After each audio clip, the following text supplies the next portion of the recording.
안녕하십니까. 오늘은 4월 23일이고 목요일이네요. 네, 여기는 베트남 호치민에 저는 임연자라고 합니다. 여기 앞에 여기 국도인데 차가 많이 밀려있네요.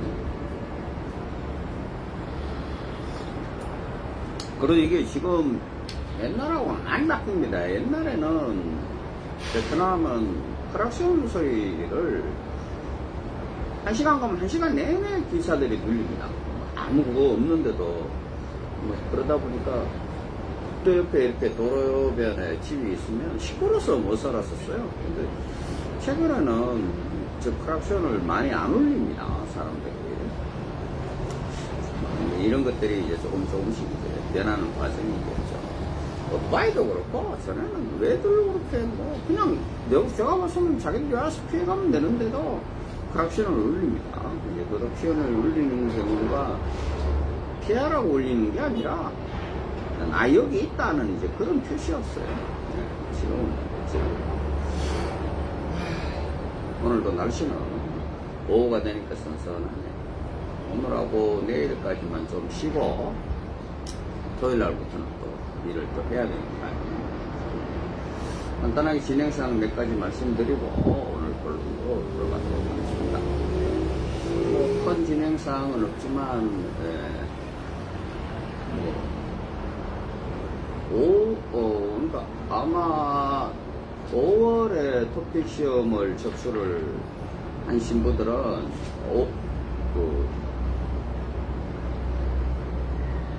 7월에 아마 시험이 있을 겁니다. 그래서 지금 4월에 접수를 하신 분들이 계시고 5월에 또 접수를 할 분들이 계신데, 각자 이제 접수하고는 신랑분들한테는 시험 날짜 이런 것들을 알려드리니까 그리고 공부를 하게 되면 공부 시간에는 좀 카톡이나 연락을 좀 피하시는 게 좋고요. 다른 건 없고, 어제도 크게 별 그거 없이 흘러간 거고, 어제는 한 분이, 잠깐만요, 어제 좀 약간,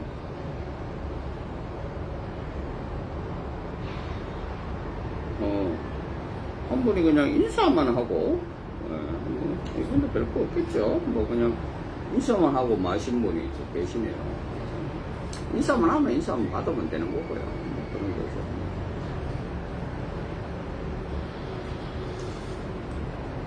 자, 오늘 본론부터 들어가겠습니다. 제가 이렇게 국제결혼을 26년째 하고 있으면서, 기존에는 저는 주로 얘기를 많이 했던 게 시스템적인 얘기를 많이 했어요. 왜냐하면 오늘 와서 내일 하는 결혼이 얼마나 위험하고, 또 그 결혼으로 인해서 발생하는 문제들이 국제결혼에서 발생하는 문제의 90% 이상이 그 시스템 때문에 생기는 겁니다.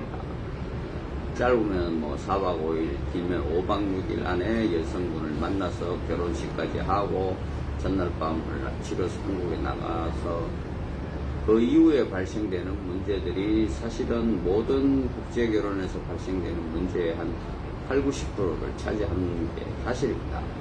그래서 그렇게 하지 마시라고, 그렇게 하지 마시고, 그래서 이런 방식이 아니라 충분히 한국에서 프로필도 교환하고, 또 교제도 좀 카톡으로나, 어떤 분들은 카톡 교제를 해서 뭘 알겠냐 그러지만, 만난다고 뭘 알겠습니까?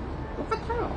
카톡 교제를 하면서 본인이 이 여성에 대해서 어떤 마음이 들고, 또 내가 얼마만큼 이해를 하고 넘어갈 수 있느냐는 문제는 큰 문제입니다.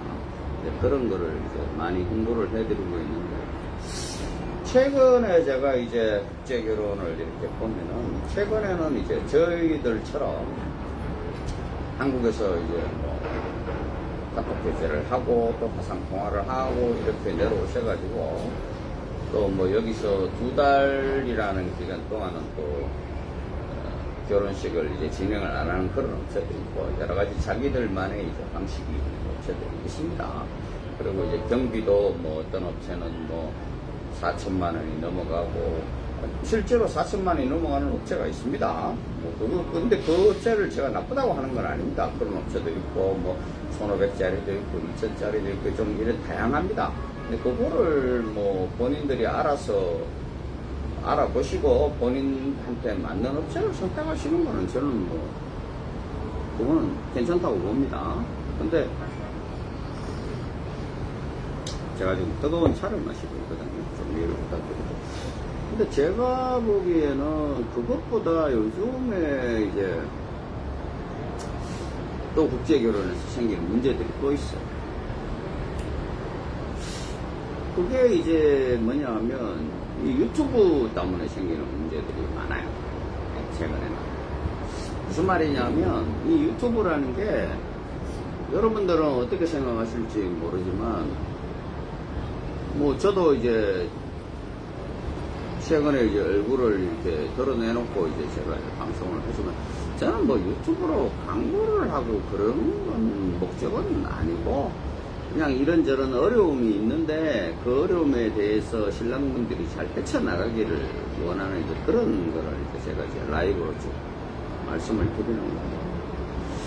근데 최근에 이제 한국에 있는 업체들이나 베트남에 있는 업체들도 젊은 친구들이 유튜브를 이제 하나의 영업수단으로, 광고수단으로 활용을 해서 이제 하는 업체들이 꽤 많이 생겨요.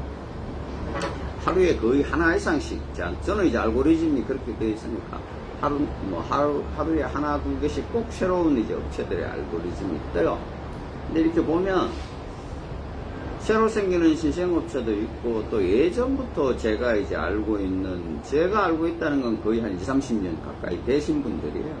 이제 그런 분들이 이제 새롭게 이제 이런 유튜브라는 시장에 이제 그걸 시작을 해서 이제 하는데 이게 보니까 유튜브에서 그 사람들이 하는 말들이 저희들처럼 20 몇 년, 30 몇 년 오랜 경험으로 인해서 생기는 그런 걸 얘기를 하는 게 아니라 인터넷에 그냥 떠돌아다니는 그런 얘기들을 가지고 광고들을 합니다.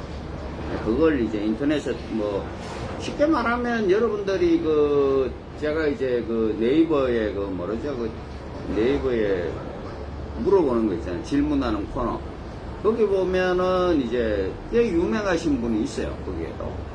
그 양반도 저하고 한 20 몇 년 전부터 알던 양반이에요.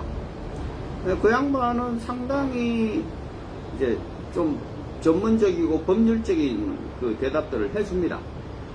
근데 거기에 있는 내용들을 그냥 이렇게 얘기하시는 그런 이제 업체들이 꽤 많아요.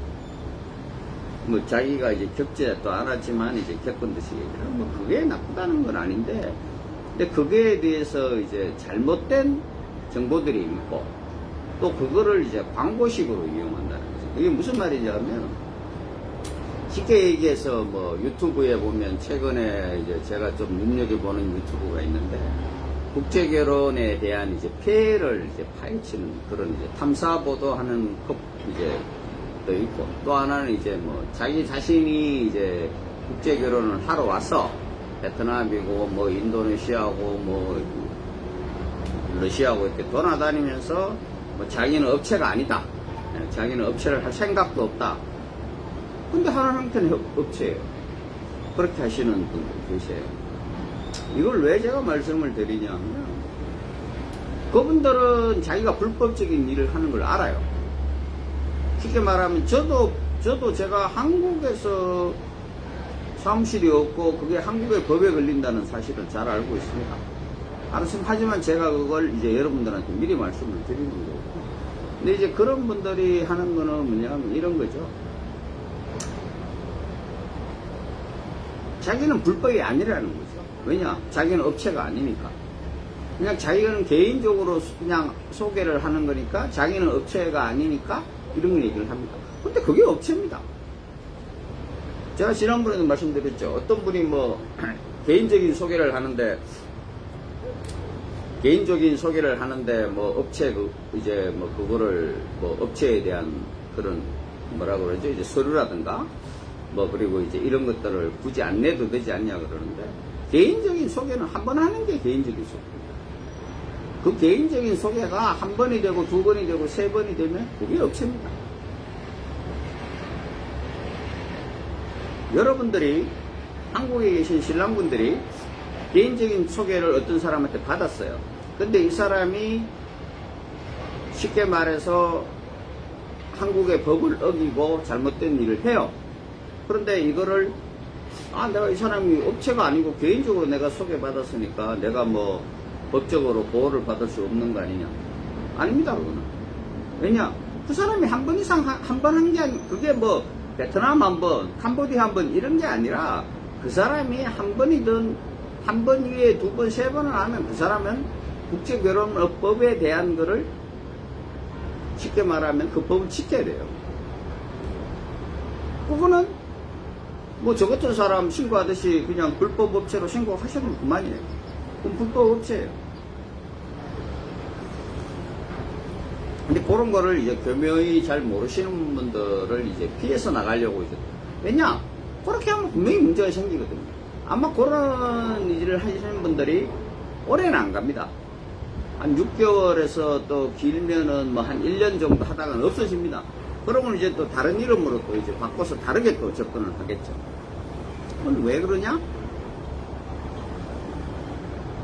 그게 6개월, 1년 정도 하다 보면 문제들이 생기거든요. 쉽게 얘기해서 내가 한국에서 베트남 국제결혼에 대해서 내가 준비를 하려고 한다. 알아보고, 그래 하니까, 이게 돈이 되겠네? 그럼 해요. 근데 여기 베트남에 와서 한두 명이야, 자기가 아는 여자든 아니면 길 가는 여자든 어쩐 여자든 소개를 할 수 있겠죠. 근데 그게 세 사람이 되고 네 사람이 되고 다섯 사람이 되면 그 여자들을 감당을 못하죠. 또 문제는 뭐냐? 그 여자들이 어떤 여자들인지 자기가 다 알 수가 없잖아요. 그래서 대부분의 한국의 그래서 개인 소개를 받는다는 분들도 그리고 또 그분들하고도 제가 몇 번 대화를 나눠보면 여기 현지에 있는 에이전시하고 해가지고 일을 하시는 분들이에요. 그럼 당신이 한테 여자를 대주는 사람이, 여자를 소개시는 사람이 누구냐, 그러니까. 그 주선자는 여기 베트남에서 뭐라고 그러지, 사업을 하시고 장사를 하시고 이런 분들이에요. 그게 현지 업체예요. 현지 업체예요, 그게. 현지 에이전시 하시는 분들 중에요. 여기 베트남에서 식당 하시는 분, 마사지 업소 하시는 분, 또 그리고 여행사 하시는 분, 비자 하시는 분, 별의별로 분들이 많습니다. 그게 왜냐하면 베트남에서의 저도 마찬가지지만 제가 여기 라이센스를 내가지고 이 일을 하고 못합니다. 왜냐? 라이센스가 없어요. 근데 제가 다른 업을 안 할 뿐이지, 제가 만약에 여기서 베트남에서 식당을 하고 한국 식당을 하거나 아니면 호텔을 하거나 하면 제가 호텔 하는 현지 에이전시인 거예요. 근데 그거를 에이전시는 나쁜 놈이고 업체는 사기꾼이고 개인적으로 소개하는 사람은 내한테 고마운 사람이다? 그런 게 어디 있어요? 그런 거야. 그래서 유튜브 하시는 분들을 유튜브 광고만 보고 믿으시면 안 돼요. 얼마 전에도 제가 말씀드렸지만 유튜브 이렇게 하시는 분들, 여러분들은 이제 유튜브 하시는 분들을 이야기를 들어보면 잘 이해도 안 되고 또 그러고 저 사람 말이 맞나 싶겠죠. 근데 저희들 같은 제가 26년째 하고 있으니까 이 사람들은요, 얘기만 들어보면 자 생각해 보세요. 그럼 그 사람이 돈도 안 생기고 뭐도 없고 아무것도 안 생기는데 왜 소개를 합니까? 그 사람이 여러분들 동생이고 삼촌이고 이런 겁니까? 아니잖아요. 그 사람들이 아주 좋은 선의를 가지고 일을 한다? 만에 하나 그럴 수도 있겠죠. 그럼 만에 하나 그런 일을 하다가 나쁜 일이 생겨요. 그럼 그거에 대한 책임은 누가 지는 거예요? 그럼 여러분들이 이 사람이 좋은 마음으로 해서 좋은 마음으로 하다 보니까 자기도 모르게 나쁜 여자를 만나가지고 내한테 피해를 줬다. 아니, 그러니까, 근데 뭐, 이거는 어쩔 수 없는 일이다. 이러고 넘어갑니다. 안 그렇잖아요. 그래서 그런 것들은, 이런 일들은 그 사람의 선의만 가지고서 할 수 있는 일도 아니고, 그렇게 한다는 거는 뭐 한두 번은, 저도 제일 처음에 일을 제일 처음 시작했을 때는 선의를 가지고 일을 시작했어요. 뭐 제가 제일 처음 이거를 어떻게 시작했는지 어떤 분 아시는 분도 있으시고 뭐 모르시는 분도 있겠지만은, 제일 처음에 제가 이 일을 시작한 거는 저는 이제 서류 때문에, 왜냐면 당시에 이제 그 뭐 베트남 국제결혼이나 이런 걸 서류를 해주고 이런 분이 없었어요. 26년 전이었으니까요. 서류도 어떻게 하는지도 몰랐고요. 근데 그게 인터넷상에서 우연찮게 그 서류를 가지고, 이제 왜냐하면 저도 베트남 우리 집 사람하고 결혼을 해서 여기 들어와 살다 보니까 하루 종일 할 일은 뭐 있습니까? 뭐 그냥 이제 인터넷 카페나 뭐 이제 가서 이제 뭐 앉아가지고 이제 뭐 이따가 보면 채팅하고 이러면은, 그러다 보니까 그분들 중에 뭐 자기 신부가 뭐 자기가 이렇게 결혼하고 나왔는데 서류가 잘 안 된다. 그걸로 제가 시작을 한 거예요. 그래서 일 다 끝나고 나니까 그분이 한 100만 원 정도 보내주시더라고요. 그래서 제가 이게 돈이 되는 일이구나. 이것도 처음 알았죠. 그렇게 해서 저는 처음에 서류부터 시작해요. 그렇게 서류를 한 1년, 2년 하다가 이제 부산의 어떤 이제 업체분이 처음에는 이제 서류에 대해서 질문을 하시더니, 그때 이제 점차 이제 그게 한 2004년, 2005년 오래됐으니까요. 그때 이제 뭐 이제 한국에 이제 처음 이제 그 국제결혼업이라는 게 생겨가지고, 국제결혼 이제 뭐 중개사무소가 이제 생겼을 때니까요. 그렇게 하다가 그 사람이 그러지 말고 여자분도 좀 소개를 해주세요. 그때 벌써 이제 대만 쪽에는 이제 꽤 이제 많은 이제 남자분들이 결혼을 하러 오고 그랬었거든요. 그러다 보니까 이제 거기 마담들하고 연결이 돼가지고 이제 그거 시작한 게 제 시작이에요. 그 처음에는 그냥 이게 얼마다 이런 게 아니라 제가 일해주고 나면 그 사람들이 수고하셨습니다, 고맙습니다 이렇게 하면서 그냥 이제 돈을 주시고 그러셨죠. 그러다가 보니까 이제 이게 처음에는 그렇게 해도 됐지만 이제 나중에는 그렇게 할 수도 없고, 또 이제 그렇게 해서 잘못돼도 내가 왜냐하면 여러분들이 생각하기에는 베트남에 계신 분들은 뭐 책임을 안 지고 도망을 가면 그만이지 싶지만요, 그렇게 안 됩니다.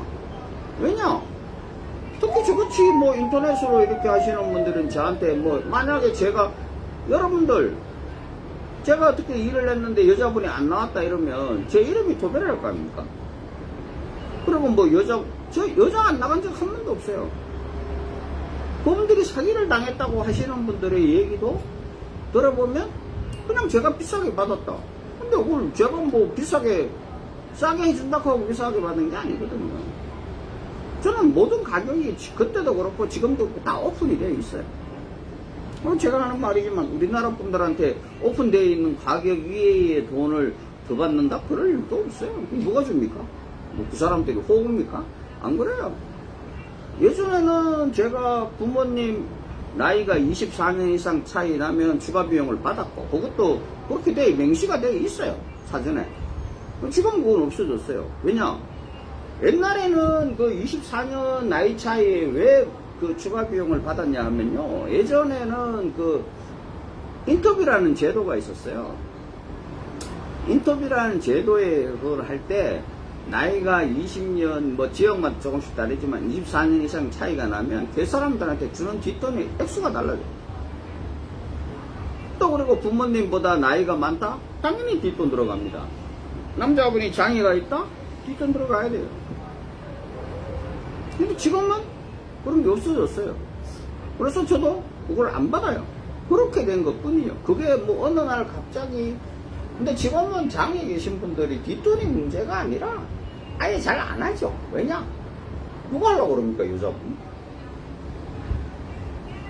차라리 어떻게 보면요, 이런 말씀 드리기 죄송한데, 장애인분들 입장에서는 그 뒷돈이 있을 때가 좋았죠.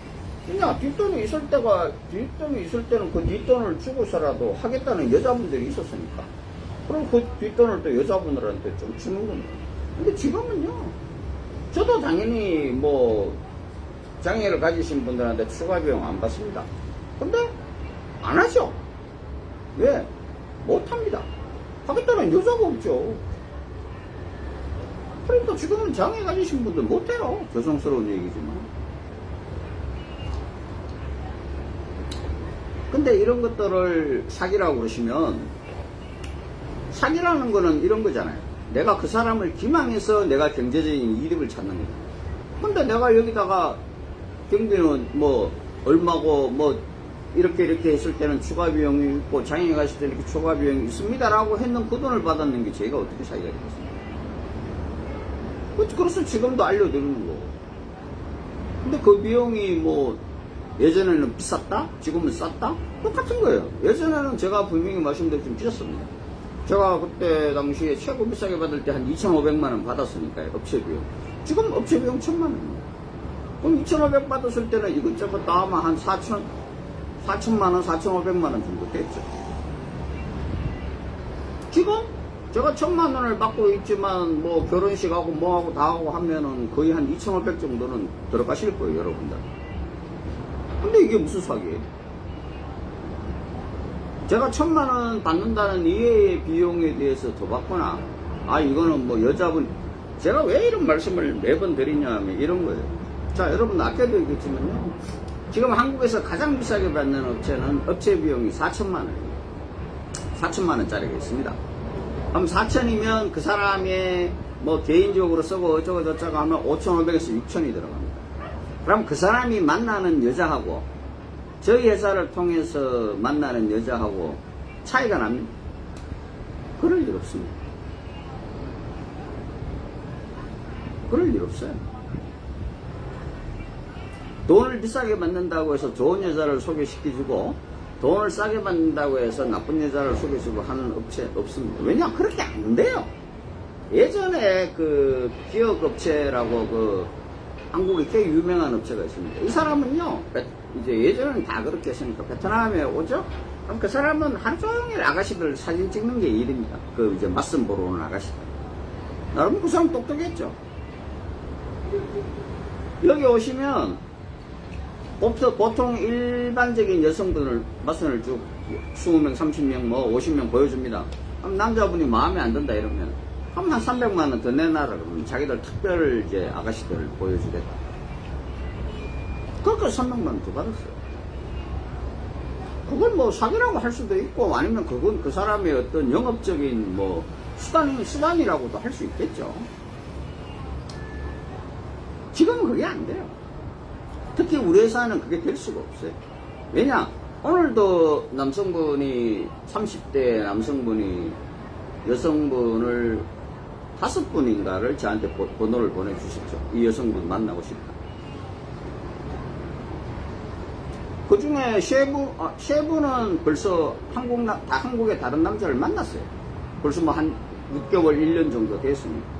그럼 제가, 그 여성분은 다른 남성분하고 매칭된 분이나 하고, 지금 한 분인가 2분 지금 대답을 기다리고 있는데, 그럼 만약에 그 여성분이 오케이를 하면 제가 그 여성분 오케이 합니다. 근데 이 여자는 좀 이쁘니까 제가 돈을 더 주십시오. 그렇게 말 못하죠. 그렇게 할 수도 없어요. 딱 정해져 있으니까요. 그래서 그런 것들은 있을 수 없는 일이고 그렇게 장사는 하지 않습니다. 제가 왜 인터넷에 유튜브 하는 방송의 업체를 믿지 마라 그러시냐 하면 최근에도 제가 그런 말씀 드렸죠. 그 업체가 저도 잘 아는 업체고 아마 지금 우리나라에서 첫 번째, 두 번째 손가락 안에 들어가는 국제결혼 업체입니다. 근데 거기서 저는 항상 그런 생각을 왜 이 사람들이 이렇게 하나 이렇게 쉽게 말하면 돈이죠. 속으로 문드러져 가지고 내일 당장 이혼을 하려고 하는 커플인데도 그 앞에 나와가 돈 뭐 100만원이 들 땐 50만원이 들 줄은 모르겠지만 주면 우리 행복해요 뭐 지금 잘 살아요 이렇게 방송을 한단 말이에요. 그러고 나면 그 사람들은 그 100만원이고 200만원이고 저도 얼마든지 그 커플을 보고 그 회사에 연락하는 신랑 신부들이 꽤 많을 거란 말이에요. 그걸 얼마든지 상쇄가 되는 거죠.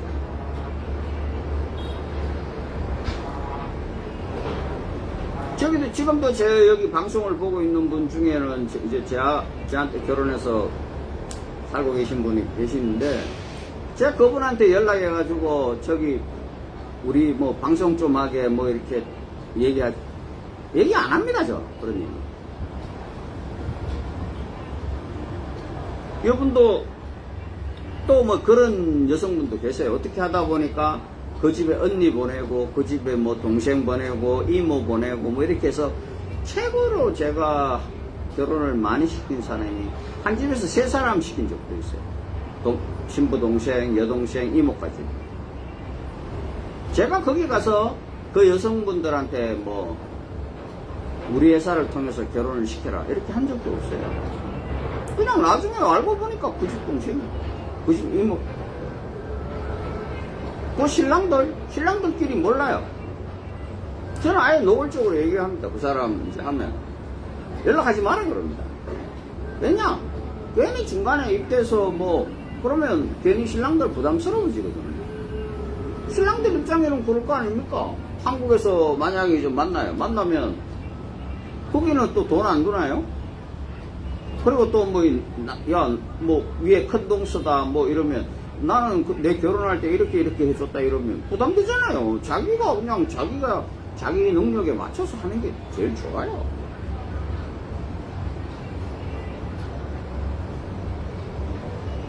그래서 그런 인터넷에서 특히 뭐, 지금 당장 결혼식 하는 거. 우리도 지금 다음 주에도 결혼식이 2건이 있지만, 제가 잘 안 맨 처음 신랑들한테 먼저 물어봅니다. 잘 안 올립니다.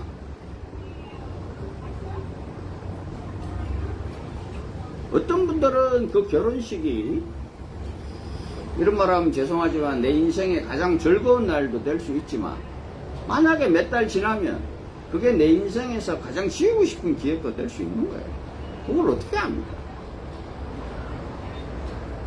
차라리 인터넷에서 뭐 한국에 들어간 지 3년 된 사람, 5년 된 사람, 7년 된 사람, 이런 사람들을 뭐 인터뷰하고 방송하고 하면 의미가 있습니다. 그거는. 그 사람들도 살다가 보면, 제가 한 7년, 뭐 저는 이제 여기 7년, 10년, 뭐 15년 된 친구들도 있어요. 지금도 아직까지도 베트남 오면 내한테 연락하는 친구도 있고, 또 여기 베트남에 정착해서 하는 사람도 있어요. 근데 제가 거기 가서 그 친구들한테, 야, 뭐 우리 회사 이런데 방송 좀 하자, 이런 소리 안 해요. 왜냐? 그냥 나는 돈 받고 내 일을 한 거잖아요.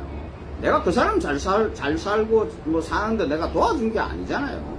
내가 그 사람들이 여기 뭐 베트남 와서 정착하는데 많은 도움을 줬으면 뭐 그런 말을 할 수 있고 그 사람도 거절하지 않겠지만, 그게 아니라 내가 돈 받고 내 일 했는데 내가 그 뭐 소개시켜줬다는 그거 하나 때문에 몇 년이 지나서 뭐 웃기잖아요.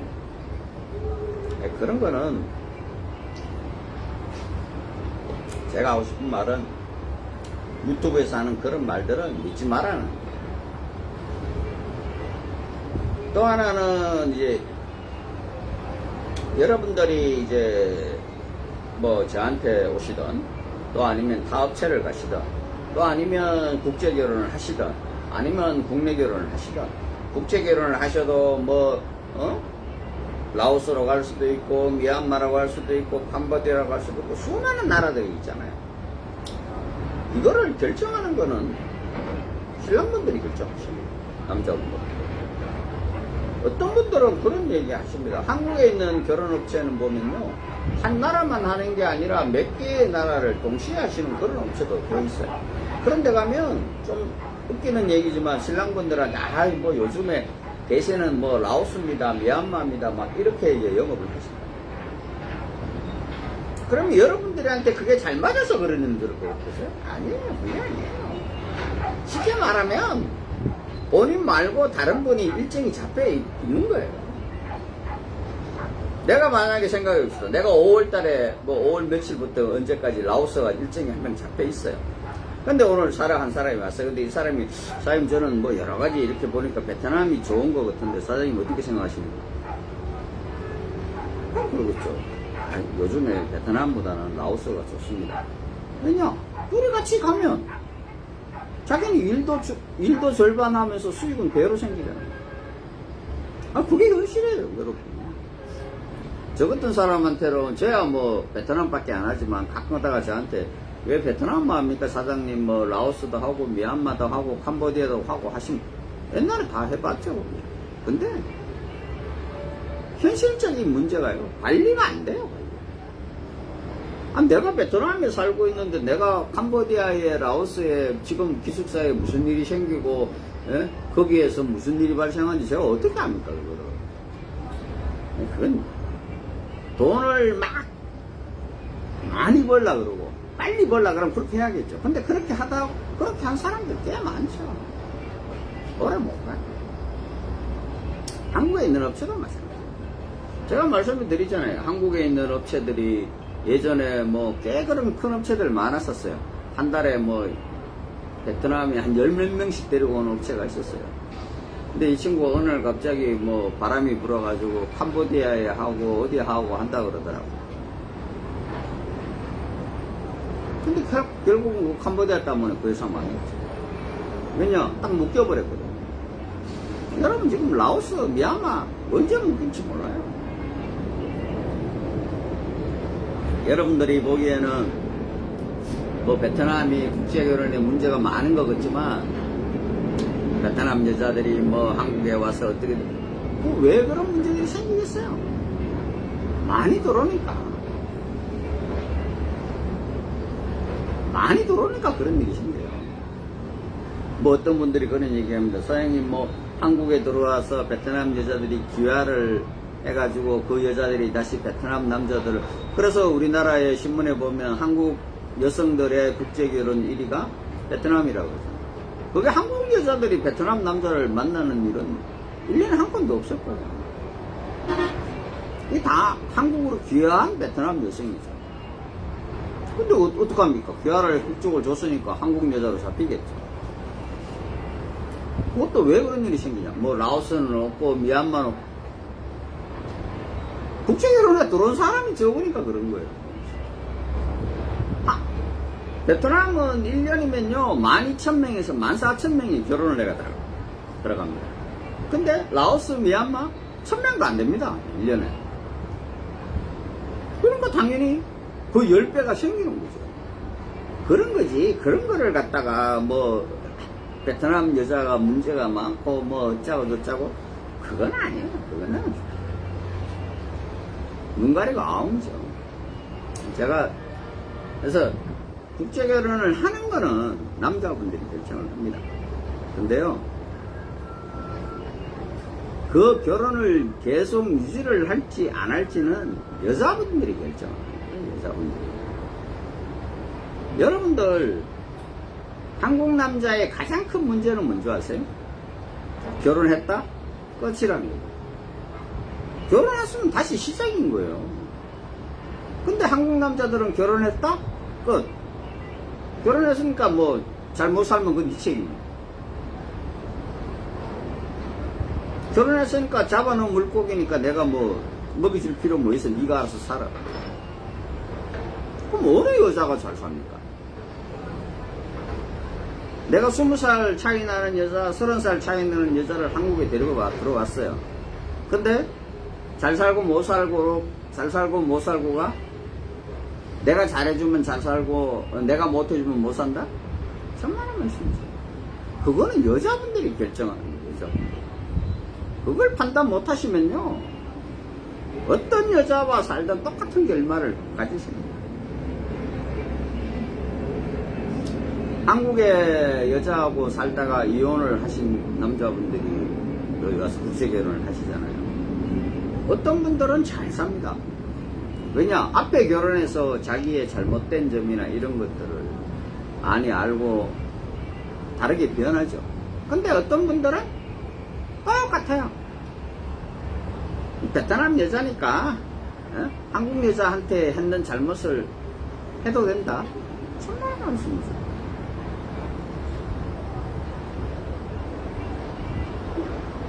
결혼해가지고 이게요 국제결혼해서요 이혼을 하잖아요. 그 타격이 여자분들이 클 거겠죠. 여자분들한테는 별로 타격 안 옵니다.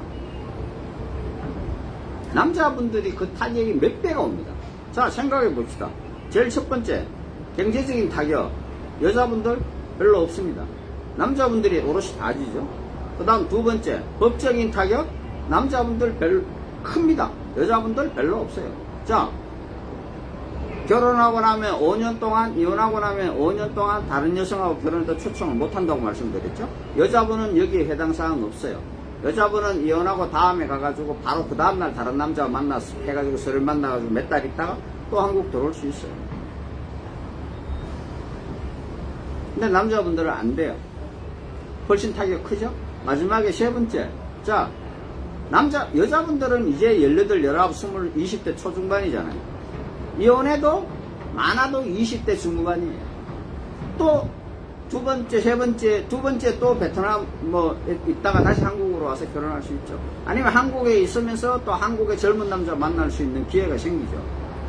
이게도 저도 다 안 돼요. 그럼 베트남에 오면 막말로 다시 베트남 남자 만나서 살면 돼요. 근데 한국에 계신 남자분은 두 번 이혼하고 어쩌고 하면 40 후반, 50 훌딱 넘어갈 거 아닙니까? 그럼 세 번째 기회가 또 있겠어요? 어떻게 기회가 생겼다고 합시다. 그러면 그때 만나는 여성분들이 앞에 만나는 여성보다 좋은 조건일 수 있겠습니까? 없어요. 그에 대한 타격은 또 그리고 주변에서 쑥쑥거리겠죠? 저 사람 국제결혼을 했는데 여자가 도망갔대. 물론 도망갔다 하면 자기는 그러겠죠. 아이씨 여자가 이런저렇게 해서 나빠서 도망갔다. 그거는 그 앞에서야 뭐라고 그러겠어요. 아이 그래요. 여자가 나쁘네. 여기까지만 뒤돌았으면 어지간히 못해줬으면 도망갔겠냐 이런 얘기 합니다. 자, 그런 것들을 생각하시면요.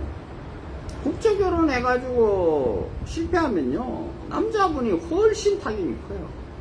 그러면 이혼을 안 당하도록 노력을 하셔야 돼요. 그 유지를 결정하는 거는 남자분이 내가 더 하고 싶다고 해서 결정을 하는 게 아니라 여자분들이 결정을 하는 거잖아요. 현실적으로. 그럼 여자분들한테 잘하셔야죠. 잊지 마세요. 결혼은 본인이 하시는 건지 모르지만 그 생활을 유지를 할지 말지는 부인이 결정하죠. 자, 오늘 여기까지 하겠습니다. 고맙습니다. 까마.